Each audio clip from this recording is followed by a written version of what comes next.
Malola malia hau eiki mai lelei ai Tonga hono kotoa. Whiawhia ke utaritai lelei ki mautol ke omo uniongo ngō mwele tio ka oma afo ke televisa ne Tonga ki he ho wani. Wakai koia ki he ngahi ulu iongongo. Mea tamapiri ni skaraunia whakaola Komson for all ai whetu utaki. Whake kautaha malui Pasifiki ke ngai whatamak whai na tula. Ko ngā ua e paanga ko e taha ki lutupu ko e tokoni ki he wesia o ila ala a i he ongo niwa. Pea i kona he Miss Lady Maria Tonga Australia ko e whine mui ta ua fulma tolu ai whi au whili Miss Hilala ua noa waono ua noa ua fitu. E to ia e pe me ngahi tala noa ke he anayangi whakataha me wakai ke whamumita ha me he mala e o sipoti ka ma afo ke whamatala ea ka koau sa noli tatu i vai mo e whaiki ki he hawani.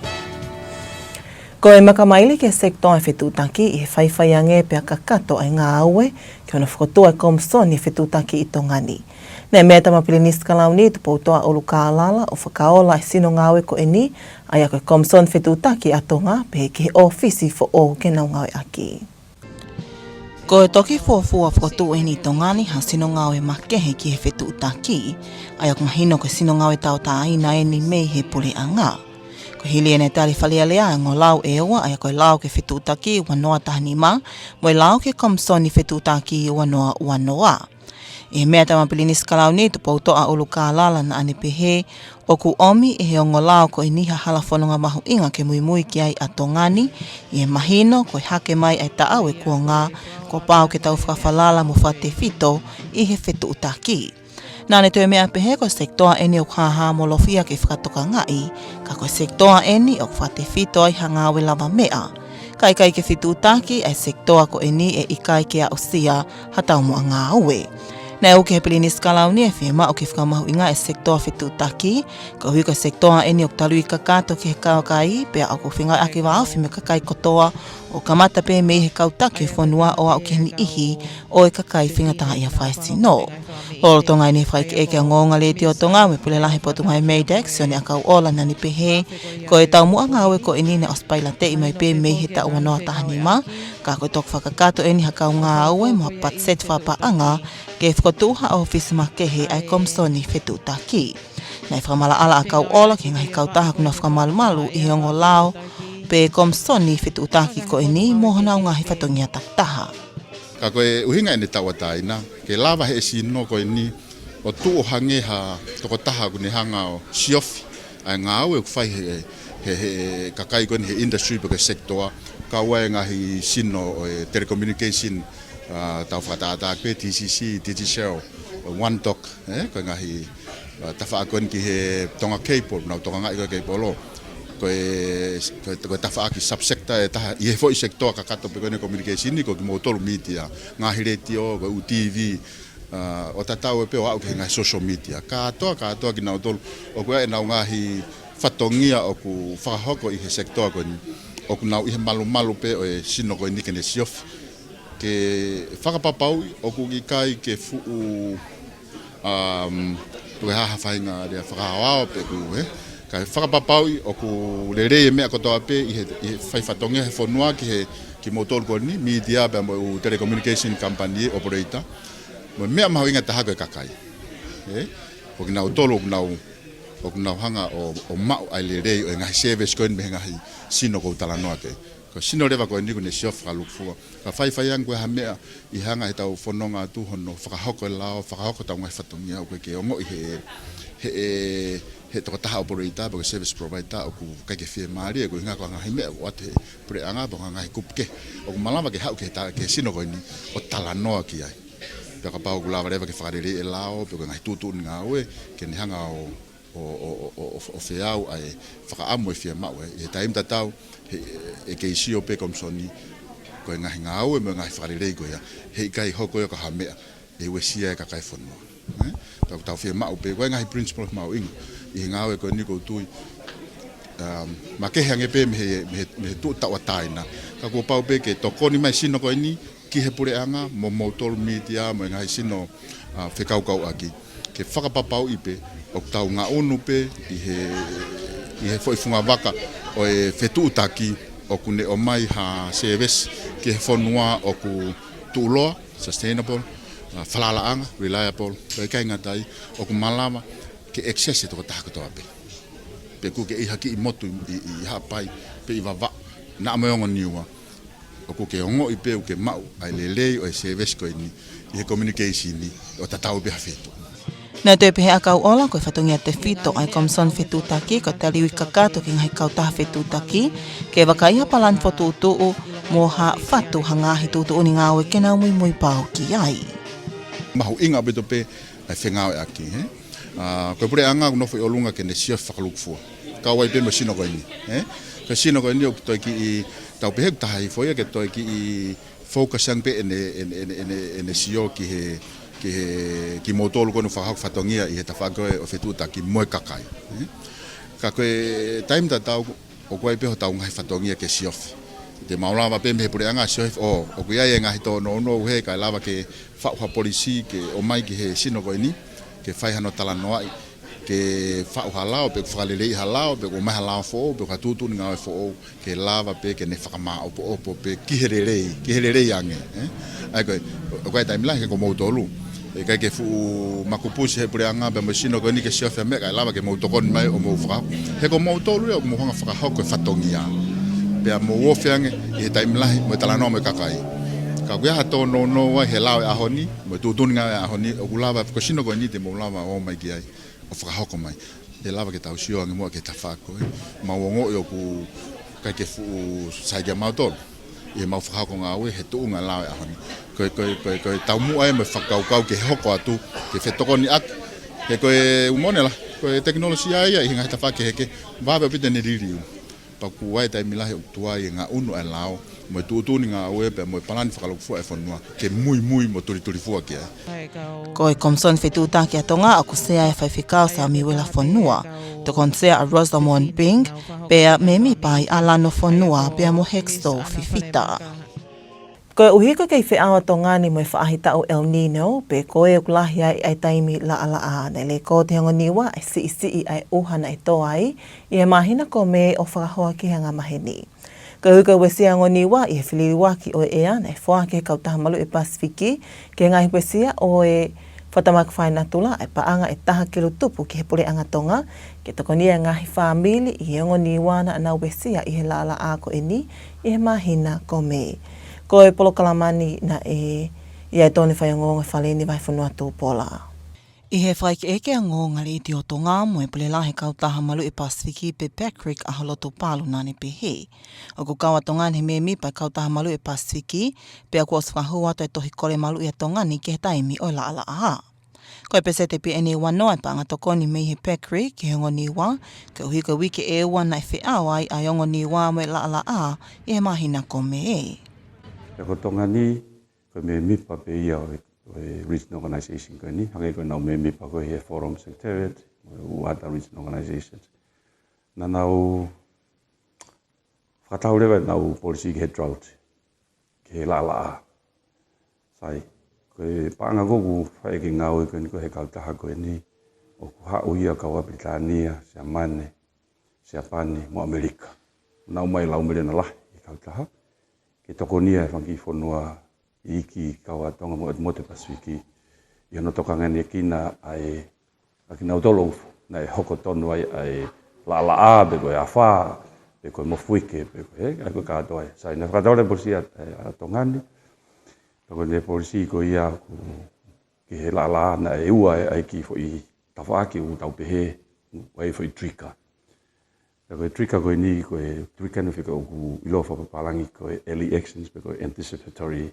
action ku hoko ia ko ngape ke fai teu e to gia e taimi malo hange ko lawa laitia e te e taimi de nau hanga project ai a taimi de nau issue a state of emergency declarations a ko taimi to ha wai ai trika ta ai we go bolong me aure mai nau mai na tolo te ko mai ai ko mau heni ke wangi se ke ko ia ko ngana activity ai ki foi trika ko ni ko fika ko mo early actions o angare vai ke mia ai ko ki ta ki lu ko ni ko peseti be wano ko ngaka ki tono no e uha ui ke wana ho ko niwa ka we lau ko baba mo apai ngari e te naofia ke tunga na ya niwa I me ko me na ho ko me ko sune ngari maba he mai me ngari ho ko ki fo me ko ia I apai mo niwa mo baba ko niwa ko hoko te pe e be tunga ya ngana projection ya ka technical Tongani Ko kau expect Tonga ni ngari ki November, December to ko ko ha me na to declare.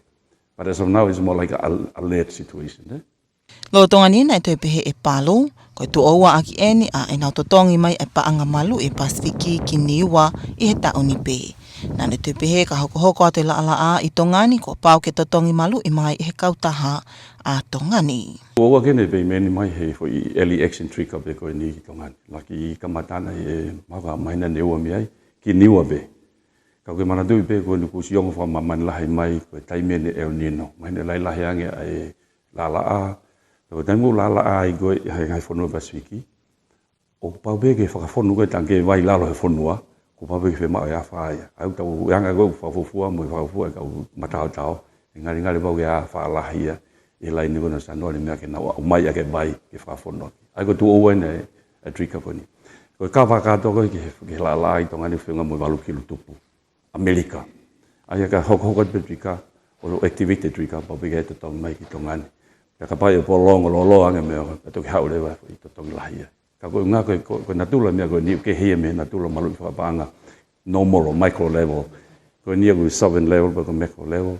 Ka ko ilo be to ngani me una to tongi. Mo me te na mau. Ke hia me ko normal te to tongi pa to ka ni assess be ga. Ko ni ko ke hia ko sistema be gi mo pre-arranged financing. Pre-designed kin de will have for noa. Ko me ko wat ko mo tolu. Mo me te mo to tong bai. Kau tokon lah ya betul kau tak ni nak foto be hai kau tak kita Pasifiki fatah mewol pengi. Tak mau kau tokon ni amai be mewol pengi other multilateral institutions including regional organizations.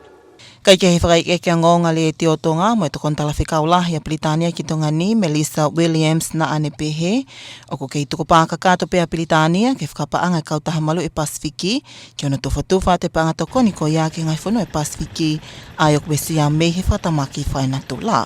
Kai ke whiunga panga tokone kautaha malu e Pasifiki ki tonga ni ki he wesia o he la ala a me tola Amerika e valu kilu tupu. Pea ko hamosi e heki whine mui ta ua whamātolo me whaui ko la matua mo kolo vai ai kalauni o e wheahi Miss Hilala wanoa waono wanoa ua whitu. Ko e whine mui ko endi na ane whafofonga I ai Miss Lady Maria Tonga Australia ko Silia Matelao. Mai whanoa tō Paula mai whakaikiki. I he hilo no whamau I he kau whinemui e tō taha whāna nau vei pāng ke whiau whiri Miss Hilala I wanoa waono na e toki iau whangatuku ai e kau tuu ki mua I he ngāhi whiau hi te whito e nima na e whakamau I ai ki nau tolu hi whakausinga o e wike.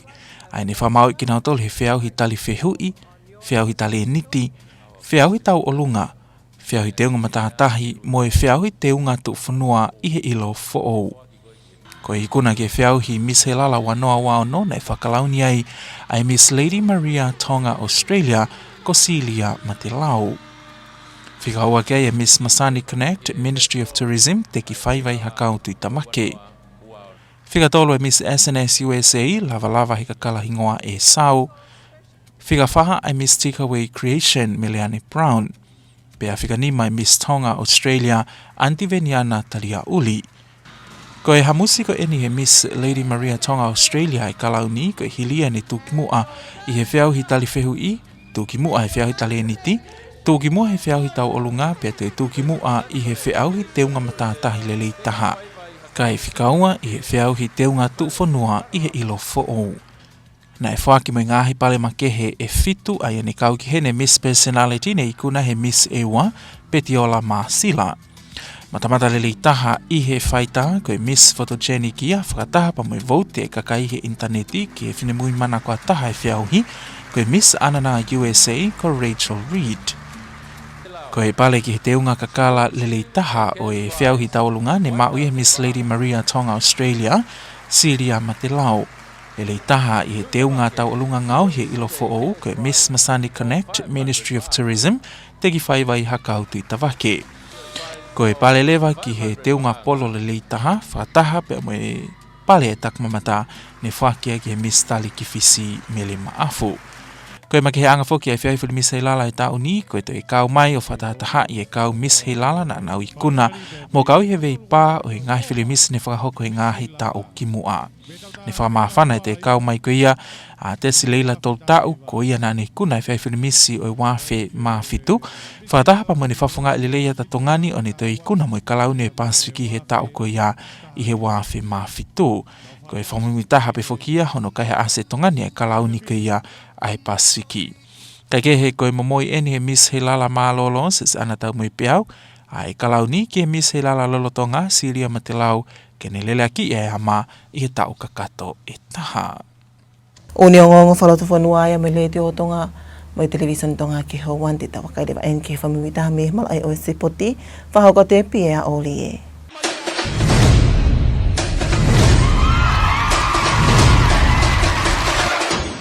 I he whetaki ni mai komisoni whamawhora rea tonga me potu ngāu e ngahi ngāu e whaloto whanua pe mia.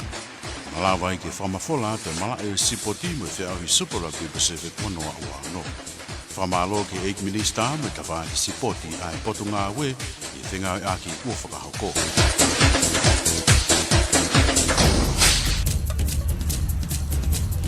Malama toki i whilonga ki goa wakainge mala e o he sipoti. Ko tohi i kare tahi i le fōfua i kona i whiau he Nations Cup wanoa wano, hiria e ne tauwhare e Zimbabwe a neafi, a ke kai koe tolu ono ki he wanoa i Colorado, Amerika.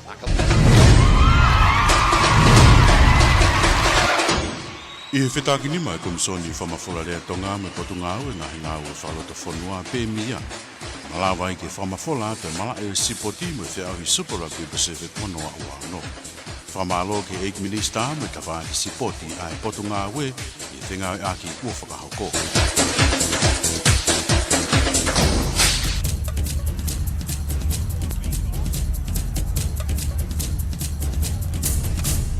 To te wakaipehe ni ki he ngahi ulu i o ngongo. Mea tamapiri ni skalauni o whakaola komsoni fo o ai whetu taki. Whake kau taha malui Pasifiki ke ngahi whatamak whai nā tula, ai ko ngā ua e paanga koe taha ki lutupu koe tokoni ki hewesia o ila ala a i he ongo ni wā. Pea i kona he Miss Lady Maria Tonga Australia koe whine mui ta ua fulma tolu ai whi au whili Miss Hilala ua noa waono ua noa ua fitu. Pea koe ka kāte pehe mo uni o ngongo he lea whatonga me letio koe ma awha ki televisione tonga ki hauani pea mo i ai wha amuna e a utono at ki luto whale ai tonga hono kotoa. Whamalo te tau keiwhi au mai, kos noli tatu i vai, kampongea.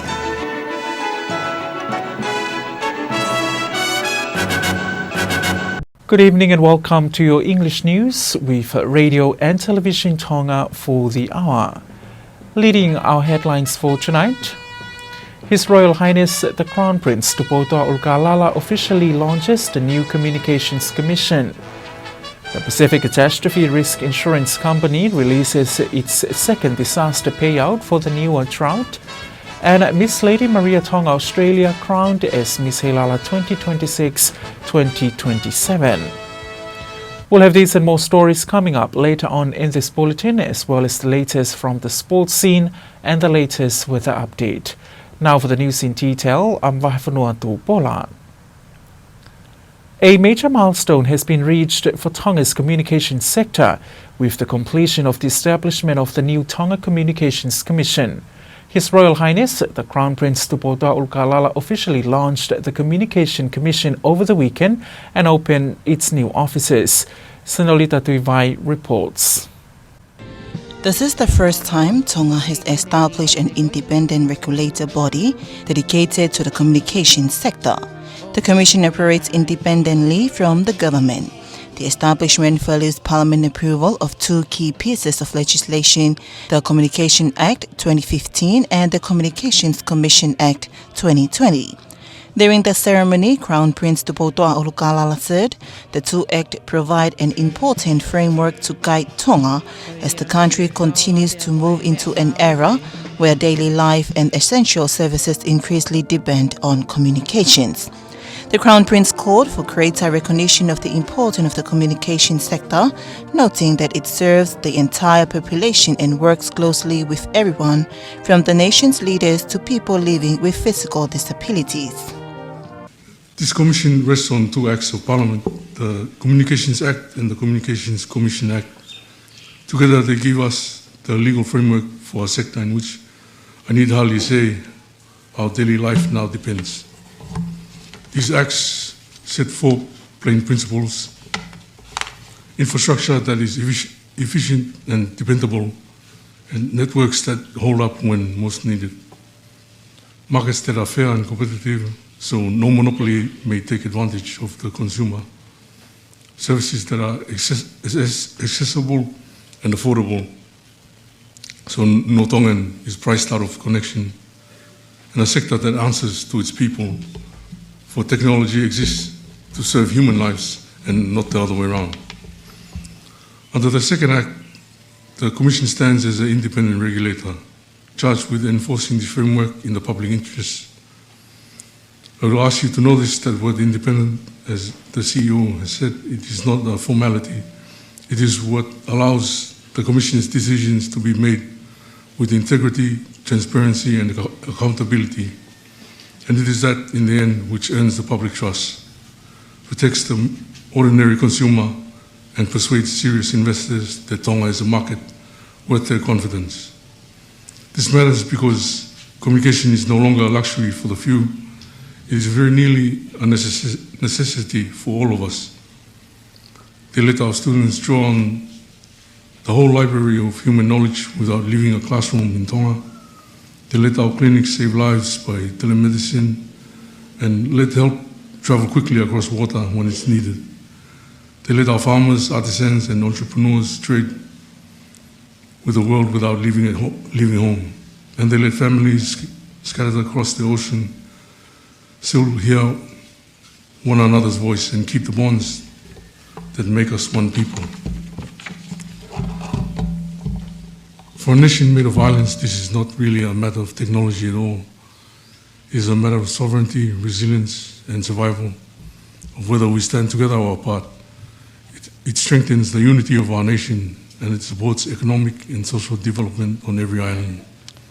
Speaking to Radio Tonga News, MEDIC Chief Executive Officer Sione Akauola said the initiative had first been piloted in 2015, but only now has sufficient staffing and funding been secured to establish the Communications Commission as a stand-alone office. Akauola also explained which organization fall under the 2 Act and highlighted the importance of each organization's respective responsibilities.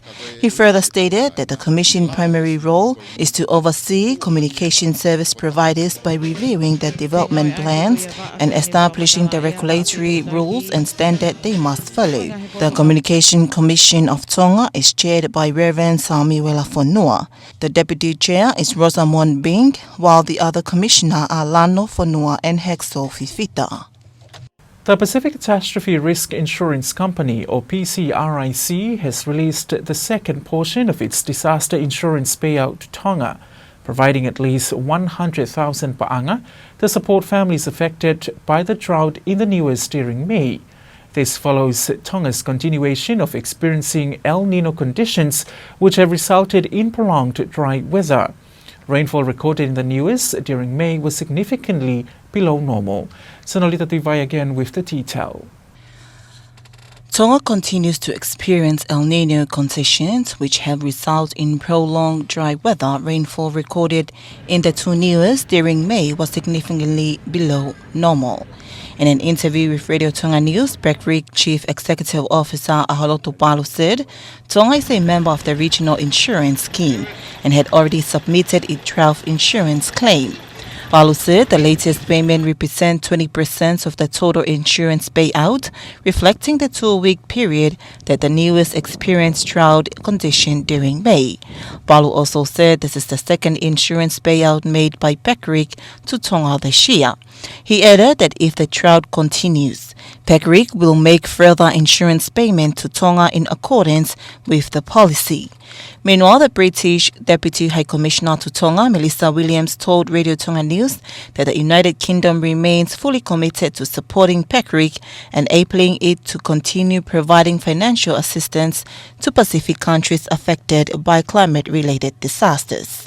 Just given around 100,000 top, about £45,000 to the Tongan government. This is to do around issues for climate change. The UK recognizes that the Pacific is really at the forefront of climate change with issues like El Nino. We also had a cyclone in Papua New Guinea a couple of months ago and Solomon Islands. So this is really just to acknowledge the Pacific is just at the forefront and is the support of countries like the United Kingdom for the early recovery and prevention of any issues. The money that we just given to Tonga is to support on El Nino that's happening later this year in November. We expect a heavy rainfall, so it's good that we're actually giving that money in advance, so people here can benefit and put some preventative measures. However, the total PEGRIC assistance approved for Tonga drought response is valued at approximately $800,000. Reporting for Radio and Television Tonga News, I'm Sanolita Tuivai. And 23-year-old Celia Matelao has been crowned as Miss Hilala 2026-2027. Representing Miss Lady Maria Tonga, Australia, Matelao, who has family ties to Fo'ui, Kolomotua and Kolovai, claimed the prestigious title after competing against 13 other contestants. Here's the story. Miss Lady Maria Tonga, Australia, Celia Matelao, was crowned the new Miss Hilala by the outgoing Miss Hilala Siosi Anata Moipiao and Her Royal Highness the Crown Princess Sinai Takala. Matelao won the competition after winning 4 from the 5 judged events of the pageant. This includes Best Interview, Best Talent, Best Tau'olunga and Best Sarong. The first runner-up was Teki Whaiwai Hakauti Tavake, representing Miss Masani Connect Ministry of Tourism. Lava Lava Hikakalahingoa Esau, representing Miss SNS USA, placed 3rd, while Meleane Brown of Miss Digaway Creation finished 4th, and Auntie Venian Natalia Uli, representing Miss Tonga Australia, was 5th. Meanwhile, 7 special awards were also presented during the pageant. This includes Miss Personality was awarded to Miss Ewa Tourism Petiola Maasila. Miss Anana USA Rachel Reed won both Miss Photogenic and Miss Popularity voted in the Internet. Melanie Brown of Miss Takeaway Creation was then awarded the Best Island Creation. The newly crowned Miss Hilala Celia Matelao also won the Best Floral Tau'olunga Costume, while Teki Whaiwai Hakautu Tavake Miss Masani Connect received the award for Best Contemporary Innovative Tau'olunga Costume. The Best Ball Gown in the Tourism Award was then awarded to Miss Talikifisi Mili Ma'afu. A highlight of this year's pageant was the reunion of former Miss Hilala title holders and past contestants, celebrating the history of the pageant. Among those attending was Desileila Tolta'u, who won the Miss Hilala title in 2007, who went on to represent Tonga at the Miss Pacific Islands pageant, where she made history by winning the regional crown, which then Tonga has not claimed the Miss Pacific Islands title since that victory. The newly crowned Miss Hilala, Celia Matelao, will now serve as Tonga's cultural ambassador over the next 12 months before passing the crown to her successor. That's our local scene. Sports news is up next after this break with Pia Olie. Stay tuned.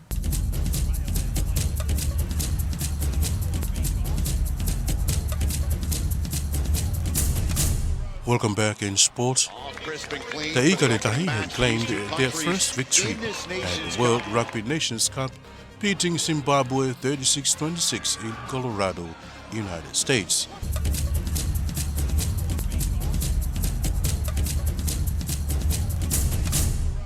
And that wraps up this hour's news package. But before we part, here's one final look at tonight's top stories. His Royal Highness the Crown Prince Tupouta Ulka'alala officially launches the new Communications Commission. Pacific Catastrophe Risk Insurance Company releases the second disaster payout for the new drought. And Miss Lady Maria Tonga Australia Celia Matelao crowned Miss Hilala 2026-2027. And that's it for the hour. Thank you for tuning in. Paula, good evening.